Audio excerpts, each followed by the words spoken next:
अस्सलाम वालेकुम गाइज़, मेरा नाम है हमज़ा अहमद और मैं यहाँ जर्मनी में मास्टर डिग्री कर रहा हूँ एग्रीकल्चर में। और आज की इस पॉडकास्ट में हम यहाँ की लाइफ पे बात करेंगे। जो स्टूडेंट्स की यहाँ पे लाइफ होती है, उनका जो स्ट्रगल होता है, और सुनेंगे उनकी कहानियाँ या सुनेंगे उनका ड्रीम जो वो कुछ यहाँ पे करना चाहते हैं। आज हमारे साथ एक बहुत ही इंटरेस्टिंग गेस्ट आए हुए हैं जिसका नाम है इब्रार, और ये यहाँ पे लिंग्विस्टिक में डिग्री कर रहा है। जर्मन लैंग्वेज भी थोड़ी बहुत इन्होंने कर ली है और जॉब भी कर रहे हैं, तो वो इनसे हम जानेंगे कि ये सब मैनेज इसने किस तरह किया और वो सच जो लोग नहीं बताते। तो जी अस्सलाम वालेकुम अबरार भाई, पहले तो वेलकम टू आवर पॉडकास्ट। और आप थोड़ी सी अपने इंट्रोडक्शंस हमारे व्यूवर्स को कराएं, तो फिर हम आगे जाते हैं। और हमें बताएं कि आपने जर्मनी का सफ़र किस तरह शुरू किया। वालेकुम अस्सलाम and thank you so much for having me here. मेरा नाम इब्रार अहमद है और मैं मानसरा कैपिके से बिलोंग करता हूँ और यहाँ जॉर्ज ऑगस्ट गॉटिंगन यूनिवर्सिटी में मैं मास्टर्स कर रहा हूँ लिंग्विस्टिक्स में। और जहाँ तक मेरे जर्मनी आने के सफ़र की बात है, तो जर्मनी आने का जो मेरा आइडिया था, like I had imagined it long ago. It was not specifically Germany. It was like any state of Europe कि मैंने यूरोप में कहीं मास्टर करना है। और इस ड्रीम को परस्यू करते हुए मैंने फिर अपनी प्रैक्टिकल लाइफ में कदम रखा। लाइक ऑन एंड ऑफ कहीं मेरे माइंड में ये चीज़ चल रही थी। ओके। और मेरे ना चाहने के बावजूद मैंने पाकिस्तान में भी अप्लाई किया मास्टर्स के लिए। और but ultimately I was just trying to come here. और मेरा फिर मैंने अप्लाई किया, चूँकि मैंने बहुत पहले से एक प्लान किया हुआ था। और जब मैंने अप्लाई किया, मुझे गोटिंगन यूनिवर्सिटी में ही अप्लाई किया मैंने, और मुझे यहीं से एक्सेप्टेंस मिल गई। आपने लिंग्विस्टिक क्यों चूज़ किया? लिंग्विस्टिक्स मैंने इसलिए चूज़ किया चूँकि मेरा बीएस इंग्लिश था और हमने साइमल्टेनियसली दोनों सब्जेक्ट्स पढ़े थे। इंग्लिश लिटरेचर भी पढ़ा और साथ साथ मैंने लिंग्विस्टिक्स भी पढ़ी। तो मेरा ऑफ कोर्स इंटरेस्ट लिंग्विस्टिक्स में भी उतना ही है जितना कि मेरा लिटरेचर में है। I also love literature. और लेकिन ये है कि लिंग्विस्टिक्स की जो फ्यूचर इम्प्लीकेशंस को देखते हुए मैंने लिंग्विस्टिक्स को चूज़ किया।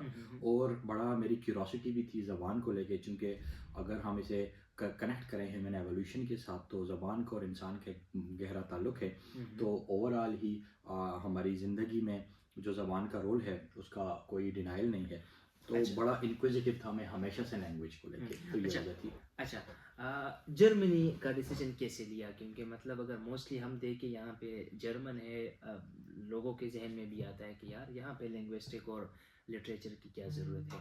तो जर्मनी का डिसीजन कैसे लिया आपने? बेसिकली एक तो वजह ये थी कि मैं जर्मन से बहुत ज़्यादा इंस्पायर ऐसे रहा क्योंकि जर्मन एक बड़ी रिजिलियंट कौम है। अगर वर्ल्ड वॉर 2 के बाद की हम इनकी हिस्ट्री देखें तो इनके साथ जो भी हुआ, despite so many debacles, despite the catastrophe that was inflicted on the Germans for very long time and everything was destroyed to the ground, उसके बावजूद इन्होंने जो एजुकेशनल एमरजेंसी ये इम्प्लीमेंट करते हैं ऑल अक्रॉस द जर्मनी। फिर unification होती है 80s में लास्ट। और फिर ये दुनिया की 5वीं बड़ी इकोनॉमी बन जाते हैं with in very short time. और पाकिस्तान के बाद से इनकी यूनिफिकेशन, पाकिस्तान बनने के बाद से इनकी यूनिफिकेशन का एक सिलसिला जो जारी होता है। तो दूसरी वजह ये थी कि चूँकि जर्मनी में अनलाइक अदर स्टेट्स लाइक जैसे कि यूके है या अमेरिका है, वहाँ पे फ़ी का बहुत ज़्यादा बर्डन है। तो एक वजह ये भी थी कि यहाँ जो फ़ी जो है वो ना होने के बराबर है। पब्लिक यूनिवर्सिटीज़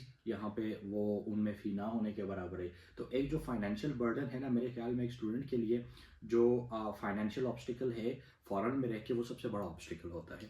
और अगर वो फाइनेंशियल ऑब्स्टिकल को ओवरकम कर लेता है तो बाकी चीज़ें उसके लिए आसान हो जाती हैं, चाहे वो अपनी स्टडीज़ मैनेज कर रहा है, चाहे वो बाकी भी जितने भी मामला हैं। अच्छा, जब आप जर्मनी आए तो आपके लिए सबसे पहला चैलेंज क्या था? जर्मनी आने के बाद मेरे लिए सबसे बड़ा जो चैलेंज था वो यहाँ का जो कल्चरल शॉक था उसे अब्जॉर्ब करना। क्योंकि कल्चरल शॉक को हम ज़रा लाइट लेते हैं, जबकि ये एक बहुत बड़ा और इन्फ्लुएंस करने वाला फैक्टर है। क्योंकि कल्चर में सिर्फ रहन सहन और फूड नहीं आती।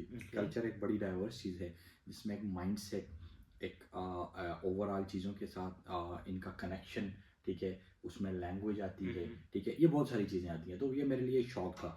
और वो हमारी सोसाइटी इस सोसाइटी से 180 डिग्रीज डिफरेंट है। तो इस Okay. शॉक को ज़रा एब्जॉर्ब करना मेरे लिए मुश्किल भी था और चैलेंज भी था।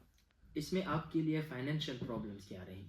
फाइनेंशियल प्रॉब्लम्स ऑफ कोर्स मेरे लिए रही, और वो ये था चूँकि हमारी करेंसी का और इस करेंसी का कोई मैच नहीं था। क्योंकि हम वहाँ से पाकिस्तान से जो ब्लॉक अकाउंट लेके आते हैं, दैट डिप्लीट्स वेरी वेरी सून। अच्छा, ये ब्लॉक अच्छा, मैं तो आपकी बात कर रहा हूँ, ये ब्लॉक अमाउंट कितनी होती है? मतलब अगर मतलब हम बात करें कि चलो यूरो में हम बात करें कि तो कितनी होती है ब्लॉक अमाउंट? मैं जब आया था देन इट वाज अराउंड 12,000, 11,200 थी। जब आप जर्मनी आए तो पहले चैलेंज आपके लिए क्या था? हमारी सोसाइटी इस सोसाइटी से 180 डिग्री डिफरेंट है। तो इस सोसाइटी के साथ कंप्लाई करने में, चीज़ों को समझने में, सोशल स्ट्रक्चर को समझने में, माइंडसेट को समझने में, वर्क लाइफ को समझने में, यूनिवर्सिटी एकेडमिक्स को समझने में, फिर जो इनका आईटी का सेटअप है उस चीज़ को समझने, जो कि पूरी की पूरी यूनिवर्सिटी एक पोर्टल पे एग्जिस्ट करती है, ठीक है। Okay. फिजिकल उसकी बिल्डिंग्स हैं, हम जाते हैं, बट अगर आप उस पोर्टल से डिस्कनेक्ट हैं तो you are not even connected to the university. तो ये चीज़ें इन्हें कॉप अप करने में मेरा थोड़ा सा टाइम भी लगा। और उसमें एक जो बड़ा इशू ये भी था कि एकोमोडेशन का इशू था, जो I would credit one of my friend for this, जिन्होंने मेरे लिए एकोमोडेशन देख ली, और मुझे इसके लिए इतना कोई बड़ा स्ट्रगल तो नहीं करनी पड़ी, लेकिन बहुत सारे स्टूडेंट्स को मैंने यहाँ पे एकोमोडेशन के लिए स्ट्रगल करते हुए देखा है। एक भाई ने ये भी कमेंट किया हुआ था कि मतलब यूनिवर्सिटी वाले आपको देते हैं या मतलब आपने कहीं प्राइवेट से लेना होता है, तो वो भी थोड़ा सा बताएं आप। उसमें यह है कि अगर आप पाकिस्तान में जैसे ही यूनिवर्सिटी के लिए अप्लाई करते हैं, उसके साथ ही आप अप्लाई करते हैं, तो then they put you in the waiting list. Okay, तो फिर इजी हो जाती है। हाँ, it's a very wise decision to, once you get your admission letter, right away apply for the accommodation. वो आपका यूनिवर्सिटी की वेबसाइट पे जाएंगे, वो आपको पूरा गाइडलाइंस मिल जाती हैं, तो आप राइट अवे अप्लाई करेंगे। वेटिंग लिस्ट में यहाँ पहुँचते पहुँचते आपको एकोमोडेशन में उस पर नाम आया हुआ होता है। जो प्राइवेट एकोमोडेशन है वो एक तो थोड़ी सी महंगी है, और वो लॉन्ग टर्म के लिए अक्सर नहीं मिलती। तो ये स्टूडेंट फेस करते हैं। अच्छा, यहाँ पे फाइनेंशियल प्रॉब्लम एक स्टूडेंट्स के लिए कितना खर्चा मतलब यहाँ पे वो करता है, मतलब ग्रोसरी, रेंट वगैरह, और वो फाइनेंशियल प्रॉब्लम उनके लिए क्या है? फाइनेंशियल प्रॉब्लम तो स्टूडेंट टू स्टूडेंट वेरी करता है, और लाइफस्टाइल टू लाइफस्टाइल भी वेरी करता है। किसी स्टूडेंट के लिए 1,000 भी कम है, ठीक है, और कुछ के लिए 700 यूरोज भी नॉर्मल है। वैसे अगर एक मीडियोकर स्टूडेंट्स को देखा जाए तो मेरे ख्याल में अगर वो यहाँ पे पार्ट टाइम जॉब करता है, और वो स्टूडेंट एंड वर्क के सब्सिडाइज्ड डॉम में रहता है, तो मेरे ख्याल में उसके लिए 1,000 euros they are more than enough. पहले साल में स्टूडेंट के लिए आसानी हो जाती है, क्योंकि उसके साथ में ब्लॉक अमाउंट के पैसे आ रहे होते हैं, और mean while if he or she is on a job, then they can easily manage their expensive really well. और इसके साथ अगर हम बात करें लैंग्वेज बैरियर, जो हम बहुत से सुनते हैं कि यूरोप में लैंग्वेज बैरियर है, तो आपका कैसा एक्सपीरियंस रहा? मेरा ऑफ कोर्स लैंग्वेज के साथ कॉप अप करने में और लैंग्वेज सीखने में it was a big challenge, and it still is a challenge, but not that big जितना स्टार्ट में था। क्योंकि लैंग्वेज के साथ हमारा यहाँ आके जर्मन लैंग्वेज के साथ पहला एक्सपोजर होता है। पहले ज़िंदगी में कभी we had never had any exposure to the German. तो जब किसी भी लैंग्वेज के साथ आपका ज़ीरो एक्सपोजर होता है, तो उसे इंटरनलाइज करने में, उसके एक्सपोजर खुद अपने आप को, अपने माइंड को उन चीज़ों का एक्सपोजर देने में टाइम लगता है। तो लैंग्वेज की इंटरनलाइजेशन का प्रोसेस जो है वो स्पॉन्टेनियस होता है, ठीक है। It takes time to get internalised. तो मेरा स्टार्ट में रहा, लेकिन अल्हम्दुलिल्लाह उस पर वर्क किया। अब ये है कि आई कैन कम्युनिकेट, ठीक है। It's not that good, but I can communicate, ठीक रहा। अच्छा, कभी ऐसा लगे कि आपने यहाँ पे आके गलती की है? देखिए, ज़िंदगी में अप्स एंड डाउन्स तो आते हैं, लेकिन मैं वहाँ से माइंड बना के एक आया था कि I knew that it is going to be an age and a time of transformation, जिसमें आप ट्रांसफॉर्म होंगे, ठीक है।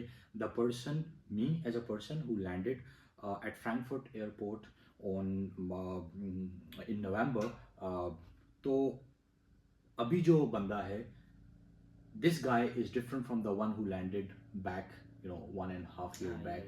तो ये तमाम का तमाम टाइम ट्रांसफॉर्मेशन का था, और वो बहुत अच्छी, बहुत पॉजिटिव ट्रांसफॉर्मेशन रही। अच्छा। जो एक चीज़ मैं स्टूडेंट्स को रिकमेंड करूँगा, हम्म, वो ये रिकमेंड करूँगा कि ये अपने माइंड से ये डिल्यूजन्स और इल्यूजन्स निकाल दें हम्म, कि life is not going to be a piece of cake here.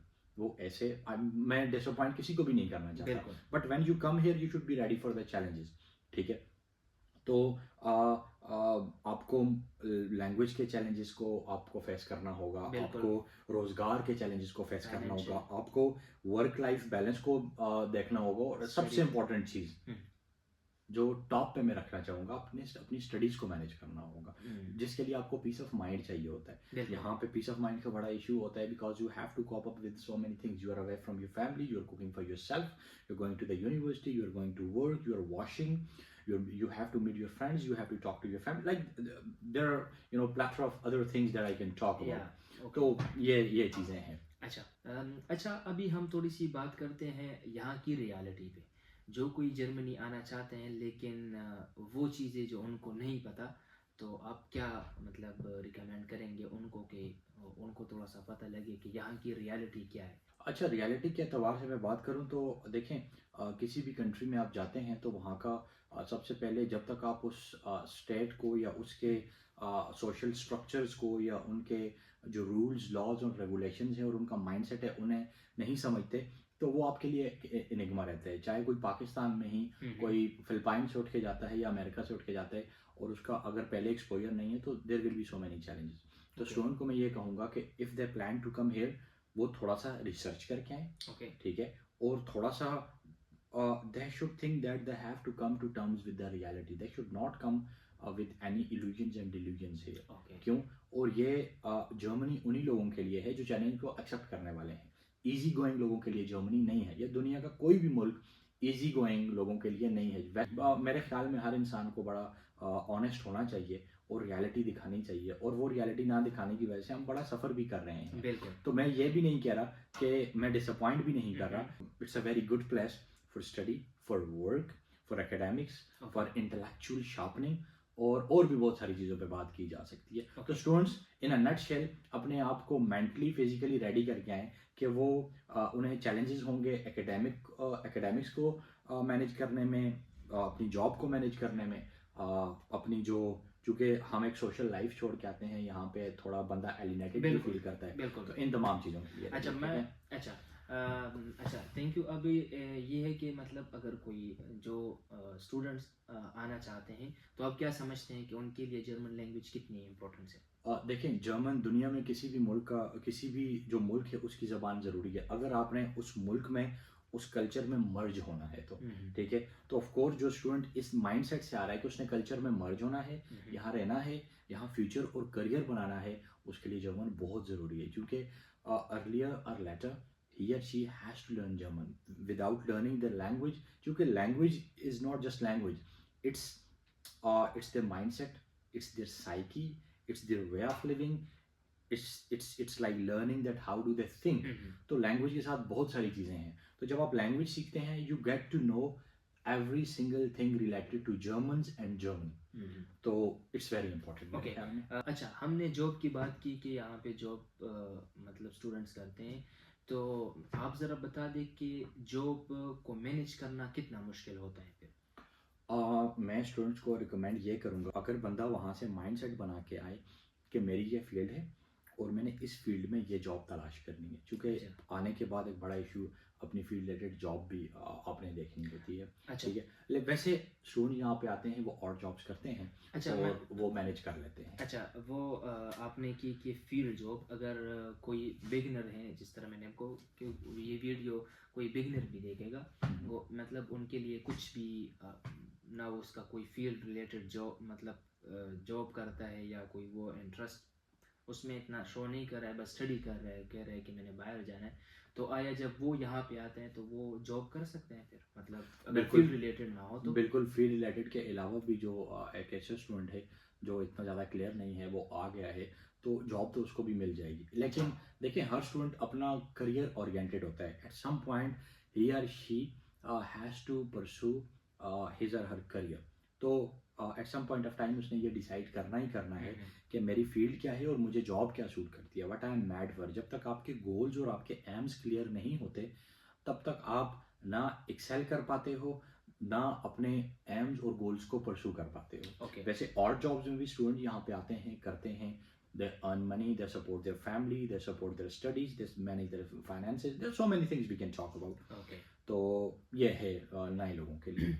अच्छा, अगर अब हम बात करें कि अगर कोई स्टूडेंट्स अपने मुल्क से जर्मनी आना चाहते हैं तो आप उनके लिए क्या 3 एडवाइस सजेस्ट करोगे? To be very very comprehensive, I'll try to put this in a couplet.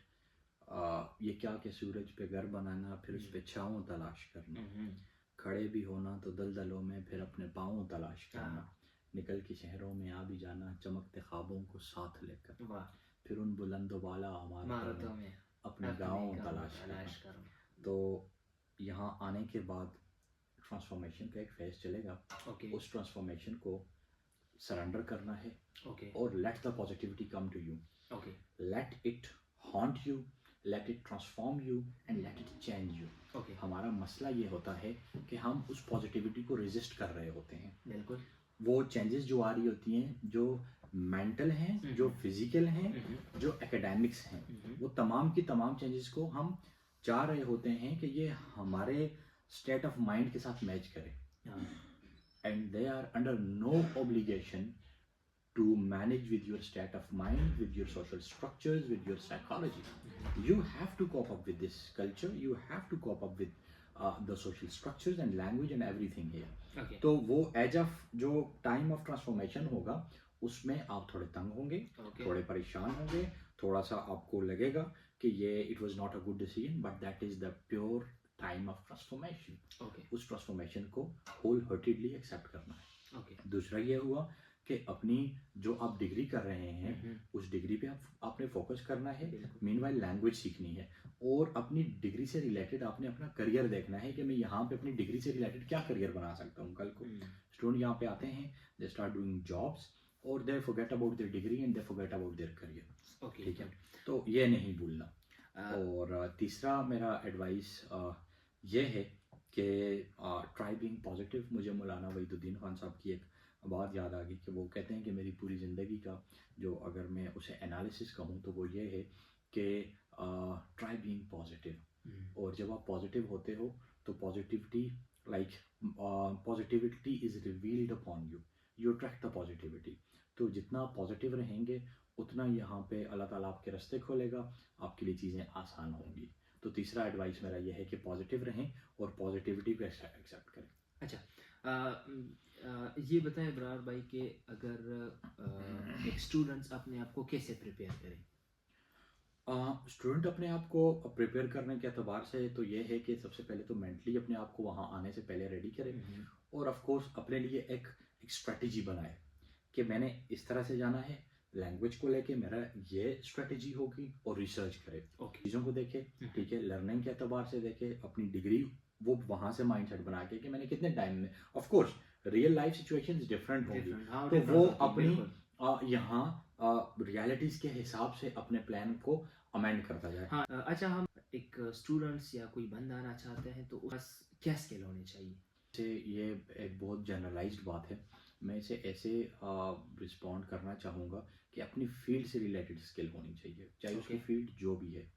वो कंप्यूटर का बंदा है, उसकी फील्ड से रिलेटेड जदीद दुनिया में जो स्किल्स हैं, आजकल तो काफ़ी चीज़ों को कंप्यूटर वालों को भी एआई ने इररेलेवेंट कर दिया है, बहुत सारी स्किल्स को भी इररेलेवेंट कर दिया है, but it's not the case के हर humans are replaceable, humans can not be replaced, language can not be replaced, still like it's the large language model which are training the AI. ठीक है, तो वो मरहून मिन्नत कहीं ना कहीं एआई इंसानों की है ही, खैर वो अलग बात है। तो यह है कि अपनी फील्ड से रिलेटेड स्किल लाजमी होनी चाहिए। कि अगर कोई स्टूडेंट्स यहाँ पे आता है तो उसको क्या अवॉइड करना चाहिए कि मतलब उस पर वो ध्यान ही ना दे? सबसे पहले तो यह है कि जो अवॉइड करने वाली चीज़ें मैं पहले अर्ज कर चुका हूँ वो नेगेटिविटी है। वो चाहे जिस फॉर्म में भी है, या नेगेटिविटी की हर फॉर्म को अवॉइड किया जाए और उसे स्कैप किया जाए। और दूसरी बात जो इम्पोर्टेंट चीज़ है, जिसे अवॉइड नहीं करना, जिसके साथ कनेक्ट होकर रहना है। कोई फिजिकल एक्टिविटी अपने लिए देखनी है जिसमें आप इंगेज हो सके अपने लेजर टाइम में। दैट्स गुड, या फॉर एग्जांपल आप जिम जाते हैं, बिल्कुल, ये आप कोई आपकी बिल्कुल ताइक्वांडो आप गेम करते हैं, बिल्कुल आप फुटबॉल खेलते हैं, बिल्कुल। आप टेनिस कुछ भी खेलते हैं, तो इससे- you should have a physical activity. अच्छा अब्रार भाई, आजकल के अगर हम यंगस्टर को देखें तो वो बहुत स्ट्रेस में है, डिप्रेशन में जा रहे हैं, तो उनको आप क्या एक मैसेज दोगे? देखिए जी, आइडियलिज्म की दुनिया में रहते हैं और जो ग्लोबलाइज दुनिया ने चीज़ें ज़रा और डिफरेंट कर दी हैं। हर कोई शॉर्टकट देख रहा है, जबकि शॉर्टकट्स ज़िंदगी में शॉर्टकट्स नहीं होते। You have to go through a proper channel. और फिर जो सोशल मीडिया का ने जो एक लोगों को ऑरा दे दिया है, उससे लोग बड़ा सा चीज़ों को फैंटेसाइज करते हैं and they want to have them immediately. अगर मैं इसे एक गज़ल में कहूँ तारिक अजीज़ साहब की, तो वो ऐसे होगी कि ज़मी ज़ादे चलो बातें करें शहर तमन्ना की, ज़मी ज़ादे चलो बातें करें शहर तमन्ना की, यहाँ हर शाम से पहले ही सूरज डूब जाता है, यहाँ हर ख्वाब से पहले ही नींदें चौंक उठती हैं, हवाएं यूं गुजरती हैं कि जैसे वक्त से इनकी कोई अजली अदावत हो, कोई बादल नहीं रुकता बहारें बेमुरव्वत हैं, चलो ये तो हमारी कम निगाही की सजा ठहरी, हुई सदियां के आंखों में कोई मोती नहीं चमका, कोई शबनम नहीं उतरी कोई बादल नहीं चमका, चलो ये तो हमारी कम निगाही की सजा ठहरी, मगर हम ख्वाब ना देखें, मगर हम ख्वाब ना देखें तो नींदें बेसमर अपनी, समात बेखबर अपनी, सजा ना मोतबर अपनी, ज़मी ज़ादे चलो बातें करें शहर तमन्ना की, ये बातें जो सुलगती हैं मगर किरणें नहीं बनती, इन्हें रोशन जो कर पाओ तो कितने सही ठहरो तुम, कितने सही ठहरे हम इस शहर तमन्ना में बेख्वाब रातों के हवाले हैं, ज़मी ज़ादे ज़मी पे बसने वाले चलने वाले, चलो बातें करें शहर तमन्ना। वाह। तो अबरार भाई बहुत बहुत शुक्रिया हमारे पॉडकास्ट में आने के लिए और हमें टाइम देने के लिए, और उम्मीद करते हैं कि जो भी व्यूअर्स हमें देख रहे हैं उनको थोड़ा बहुत कुछ सीखने को मिला होगा और थोड़ा बहुत उनको समझने में आया होगा कि आपकी बातें सुन के थोड़ा सा मोटिवेट भी हुए होंगे। तो आपका बहुत ज़्यादा शुक्रिया, और इंशाल्लाह मकसद भी ये पॉडकास्ट का भी मेरा यही है, बस आपने टाइम दिया, बहुत शुक्रिया, कि हम इसमें हर फील्ड के जितने भी लोग होंगे उसको हम टच करेंगे, जितने आईटी के हुए जितने भी लोग हुए उसको हम टारगेट करेंगे, उनके पास जाएंगे। तो thank you so much again. तो व्यूअर्स, आई होप आप लोगों को आज का ये पॉडकास्ट अच्छा लगा होगा, और इंशाल्लाह मिलेंगे ऐसी ही नई पॉडकास्टों में आपके साथ, और कमेंट सेक्शन में हमें ज़रूर बताएं कि ये वाली पॉडकास्ट में क्या ऐसा करना चाहिए था जो हमने नहीं किया, और आने वाला पॉडकास्ट हम किस पे करें, किस टॉपिक पे करें, और कौन से फील्ड वालों पे हम बात करें। तो आई होप आप लोगों को ये पॉडकास्ट अच्छी लगी होगी। तो मिलते हैं किसी ऐसे नई स्टोरी के साथ, तब तक के लिए अपना बहुत सारा ख्याल रखिएगा। अल्लाह हाफिज़।